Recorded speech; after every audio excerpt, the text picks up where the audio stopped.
Ayan, good morning. Good morning mga idol. Welcome po muli sa ating channel. Ito po muli ang inyong lingkod, si Boyet, ay muling bumabati ng isang magandang umaga.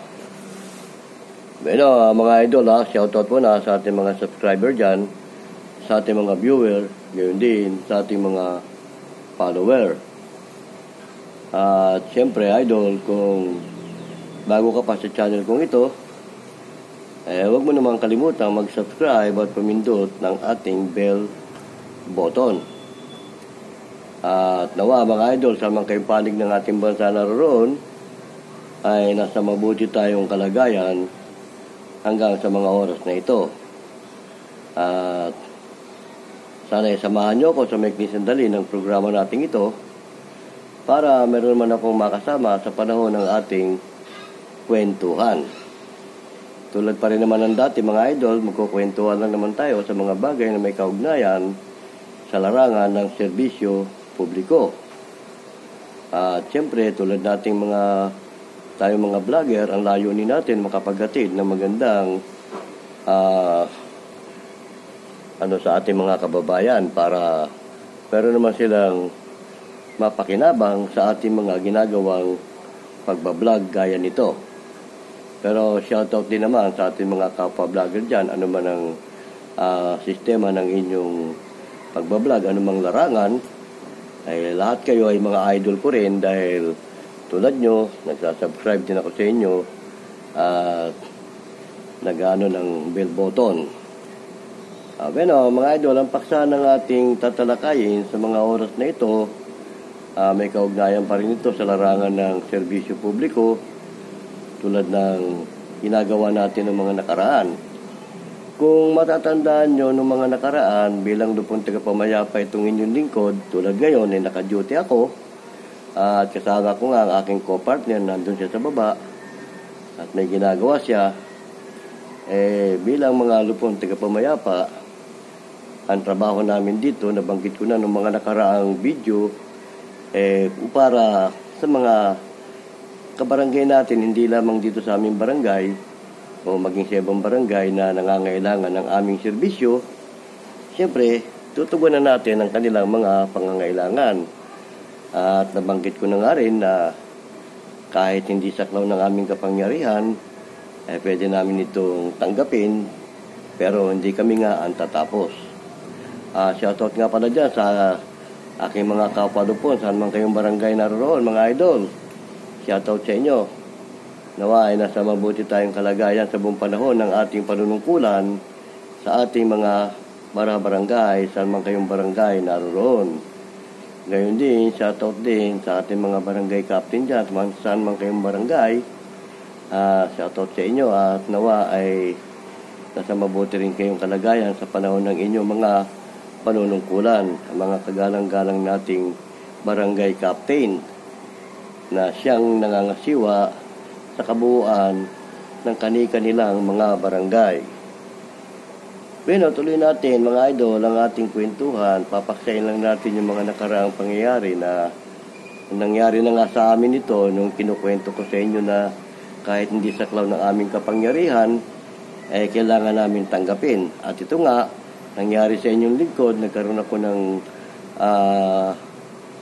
tao na lumapit sa akin tungkol sa kanyang reklamo, hindi nga saklaw ng aming kapangyarihan. Ang naging pagkakamali ko lang doon mga idol, hindi ko siya nagawan ng referral. At sa halip, itinurn over ko sa aming barangay captain bilang sa mediation. Kaso nga, hindi nga saklaw ng aming kapangyarihan yun. So sa madalit sabi, hindi nga tinanggap ng aming barangay captain.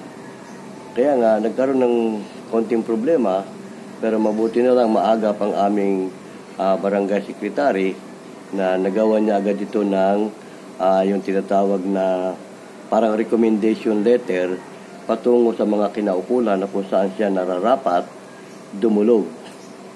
So at the same time, yung taong yon, nung pinabalik ko nung ganung araw, ganung petsa, nabanggit ko sa kanya na hindi saklaw ng aming kapangyarihan yung idinudulog yung reklamo. Kasi hindi na yan pambarangay. Buti naman, siya mismo, sinabi naman niya, alam ko naman sabi niya, sir, na hindi ito pambarangay case. Kaya lang, para bilang respeto lang, ayaw kong i-bypass ang ating barangay. Kaya, inilapit ko ito dito sa ating barangay. Okay, sabi niya, kako ngayon, alam mo na hindi saklaw ng aming kapangyarihan yan. Kaya, antayin mo na lang kako, gagawa yung aming sekretary ng letter para doon mo siya ireklamo kung saan nararapat. At kako, antayin mo na lang yun para naman may post mo na yung reklamo mo. Okay naman doon sa tao na lumapit sa aming tanggapan. At the same time, kinuha ko yung kanyang FB page at nagkaroon kami ng transaction doon. Doon kami nagkaroon ng parang ugnayan. Nakakamusta ko siya kung ano na nangyari doon sa kanyang reklamo. Yun nga, hindi nga namin siya pwedeng bigyan ng certification to file action, kundi yung parang referral letter lang ang naibigay sa kanya ng aming secretary. Kaya mga idol, ganyan, kapag tayo bilang mga lupong tagapamayapa, may hangganan lang kasi ang ating kapangyarihan. Kasi yung mga ganung mga pangyayari na hindi nasaklaw ng ating kapangyarihan, wala tayong karapatan doon. At baka, mate-technical pa tayo kapag yun pinangahasa nating hawakan. Kaya yun talaga inire-refer yun sa mga kinaukula kung saan sila nararapat dumulog. Yan, nabanggit ko na rin yan doon sa mga nakaraang kong video. Kaya alam naman din siguro natin yan ng ating mga kapwa-lupon yung ganyang sistema dahil itinuturo naman yan sa panahon ng mga training at seminar. Hangan nga lang kasi yung mga pagkakataong yun nagkabiglaan lang. Siyempre, ang naging pagkakamali lang ng inyong lingkod nga doon, hindi ko siya nagawa ng referral para doon sa mga kinaukulan na kung saan siya dapat dumulog. Pero buti na lang kamo nga yung aming secretary, siya ang gumawa ng referral. Ganoon mga idol, tatandaan nyo, pagka hindi saklaw ng ating kapangyarihan, wala tayong karapatang hawakan yan. Iyan nga sabi nung tagapagturo, kapag hindi saklaw ng inyong kapangyarihan, kunin nyo yung detalye, kunin nyo yung pangalan ng nagrereklamo, ganun din yung inirereklamo. Then, gawa mo siya ng note sa baba, i-turn over mo dun sa mga kinaukulan. Papirmahin mo siya dun sa maikling salaysay niya, dun sa tungkol sa reklamo niya.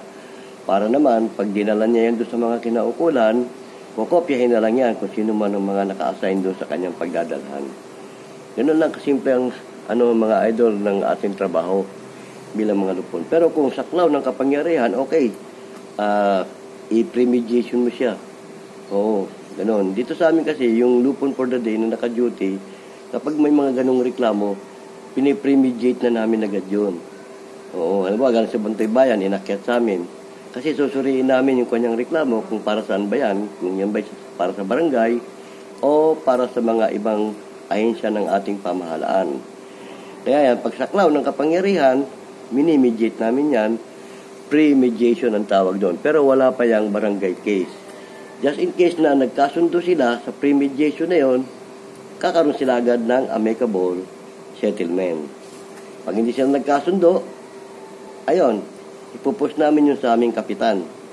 At yung kapitan na namin ang mag-mediate talaga sa kanya.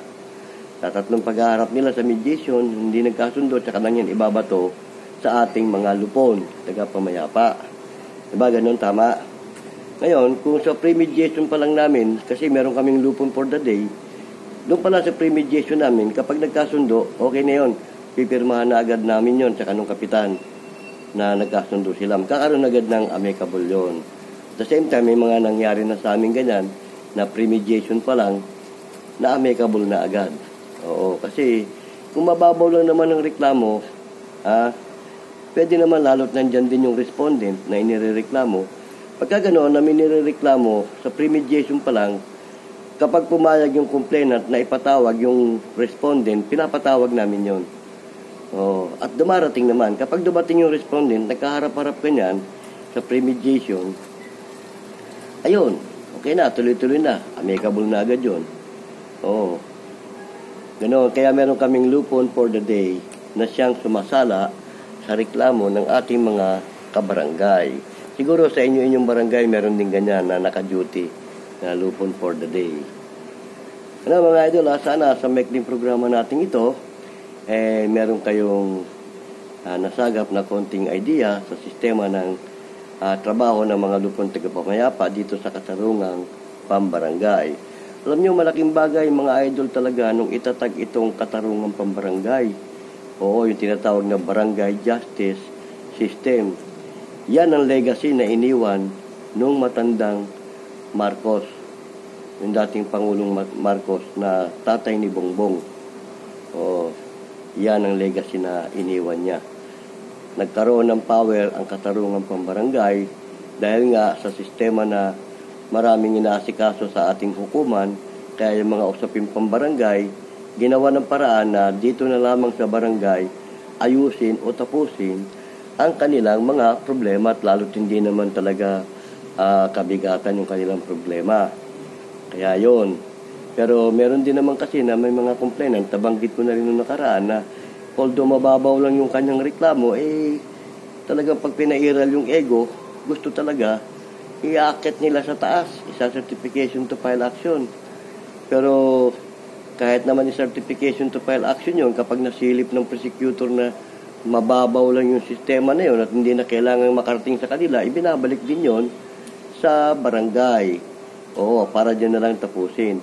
Ganun din naman, halimbawa, may mga complainant na kunwari astig, matigas, ayaw pareglo, in the long run naman, mababalitaan na lang namin, sila nagkaayos na rin pala, labas sa usapang pambarangay. Yung nga, nababanggit tuloy namin minsan sa aming kwentuhan, kapag sa problema, kasama kami, kasama pati barangay captain. Lahat ng may kaugnayan sa sistema ng kanilang problema, na i-involve. Pero, pag yung magkakasundo na sila, ayaw na magkasundo, in the long run, magkakasundo rin pala sila, hindi na kami kasama.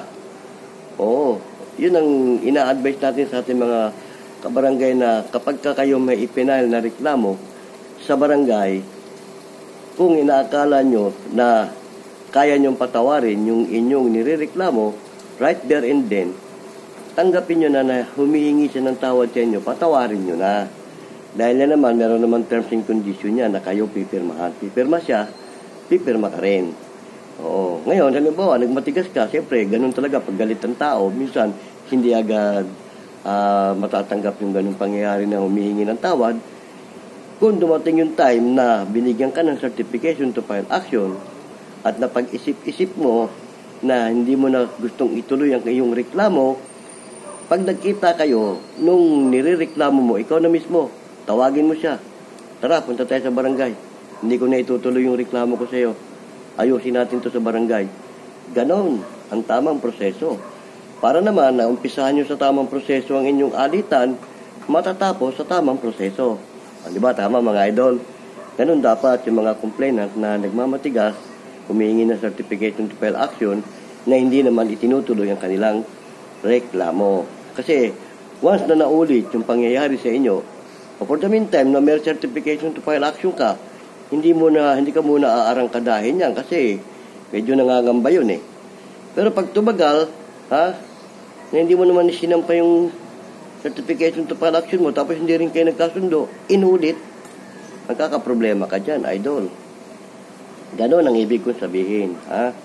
Kaya sana nakapulot kayo ng konting idea sa sistema ng trabaho ng lupon tagapamayapa sa larangan ng katarungang pambarangay o yung tinatawag na barangay justice system. O bueno, ito pong muli ang inyong lingkod, si Boyet ng Vlogs TV, ay pangsamantalang nagpapaalam. Sana kung meron kayong mga katanungan, lagay nyo lang dyan sa comment section, at kung meron kayong mga comment, ilagay nyo rin dyan para matalakay natin sa mga susunod pang ating programa. Bueno, hanggang sa muli. Paalam!